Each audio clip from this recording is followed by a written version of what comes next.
Hello' everyone সকলোকে welcome জনাইছোঁ YouTube channel happy home আছামলৈ।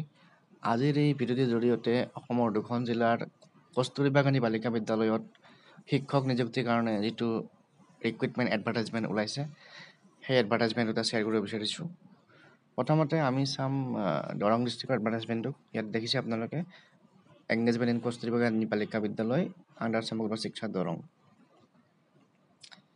তো ইয়াতে কি ভেকেঞ্চি আছে চাই লওঁ। প্ৰথমতে আছে full time assistant teacher vacancy, biology, botany, zoology, anthropology এটা পোষ্ট, আৰু full time assistant teacher logic philosophy এটা পোষ্ট, ইংলিছৰ এটা পোষ্ট, জিঅ'গ্ৰাফি এটা পোষ্ট, ইকনমিক্স এটা পোষ্ট আৰু পলিটিকেল চায়েন্স এটা পোষ্ট।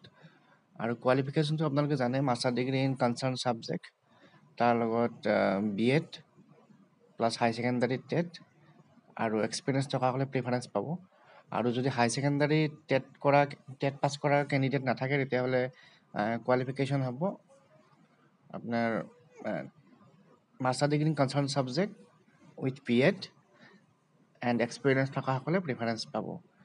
আৰু বাকী চেলাৰীৰ কথাটো আপোনালোকে জানে, চেলাৰী হৈছে ফৰ টেট কোৱালিফাইড 22,000 আৰু ফৰ নন টেট 20,000। তাৰপিছত কেনেকৈ এপ্লাই কৰিব ইয়াত দিয়া আছে প্ৰচেছটো। ইয়াতে যিটো ফৰ্মেট আছে, এটা ফৰ্মেট দিছে এপ্লিকেশ্যন ফৰ্মৰ। এই ফৰ্মেটটোত এপ্লিকেশ্যন ফৰ্মখন প্ৰিপেয়াৰ কৰি পেলাই আপোনালোকে ফটোগ্ৰাফ লগাই তাৰপিছত ডকুমেণ্টছ, চেল্ফ এটাষ্টেড ডকুমেণ্টছবিলাক ছাবমিট কৰি, যিবিলাক ইম্পৰ্টেণ্ট ডকুমেণ্ট হয় ছাবমিট কৰিব লাগিব। ডিষ্ট্ৰিক্ট মিছন কোঅৰ্ডিনেটৰ সমগ্ৰ শিক্ষা দৰং বাই 18 জুন 2024। অহা 18 জুনৰ ভিতৰত আপোনালোকে এই ফৰ্মেটটোত এপ্লিকেশ্যনখন ৰেডি কৰি আৰু ডকুমেণ্টছবোৰ গাঁঠি দি পেলাই ছাবমিট কৰিব লাগিব সমগ্ৰ শিক্ষা দৰং জিলাৰ যিটো ডিষ্ট্ৰিক্ট কাৰ্যালয় আছে তাতে। আৰু শ্বৰ্ট লিষ্টেড কেণ্ডিডেটৰ লিষ্টখন পাব্লিছ হ'ব 20 জুনত। আৰু সেইদিনাখনে আপোনালোকে গম পাব ডকুমেণ্ট ভেৰিফিকেশ্যন বা ইণ্টাৰভিউ কোনদিনা হ'ব। আৰু ইণ্টাৰভিউ প্লেচটো ইয়াত দিয়া আছে, অফিচ অফ দ্য DMC সমগ্ৰ শিক্ষা। নেক্সট আমি অন্য এখন ডিষ্ট্ৰিক্টৰ এডভাৰটাইজমেণ্ট চাম। ইয়াতে দেখিছে আপোনালোকে engagement in KGVP Borsola, Dhekiajuli, তাৰপিছত ৰঙাপাৰা আণ্ডাৰ সমগ্ৰ শিক্ষা শোণিতপুৰ।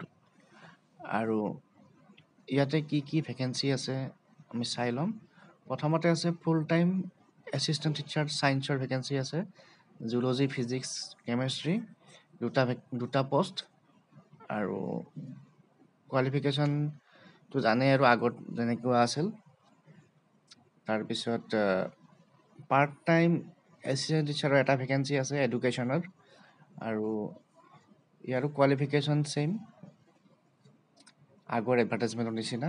আৰু চেলাৰীটো জানে, পাৰ্ট টাইম এছিষ্টেণ্ট টিচাৰৰ চেলাৰীটো হৈছে 18,000। এজ লিমিট আছে দুটা পোষ্টৰে 45 ইয়াৰ্ছ।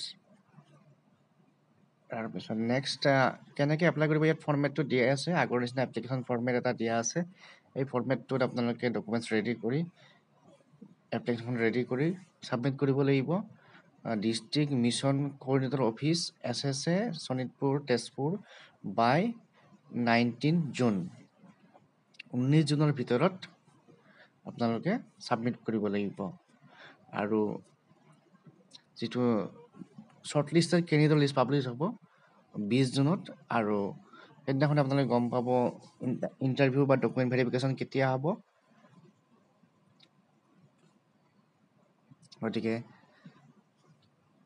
আজিৰ ভিডিঅ'টোৰ মাধ্যমেৰে এই ভিডিঅ'টো শ্বেয়াৰ কৰিলোঁ। আৰু যিসকলে চেনেলটো প্ৰথমবাৰৰ বাবে চাইছে ছাবস্ক্ৰাইব কৰিবলৈ নাপাহৰিব চেনেলটো, আৰু ভিডিঅ'টো শ্বেয়াৰ কৰি দিব যাতে সকলোৱে গম পায় বা এই এডভাৰটাইজমেণ্ট দুটাৰ বিষয়ে গম পায়, বা মেইনলি শোণিতপুৰ বা আমাৰ দৰঙৰ যিখিনি কেণ্ডিডেট আছে তেওঁলোকে যাতে গম পায় আৰু এপ্লাই কৰিব পাৰে। আৰু এনেকুৱা ধৰণৰ ভেকেঞ্চি ইনফৰ্মেশ্যন থাকিলে জনাম। কিবা যদি কনফিউজন থাকে কমেণ্টত জনাব, বা এডভাৰটাইজমেণ্টৰ কপিটো যদি আপোনালোকে পোৱা নাই ক'তো তেতিয়াও জনাব পাৰে মোক। আজিলৈ এৰিছোঁ, পুনৰ লগ পাম। Thank U.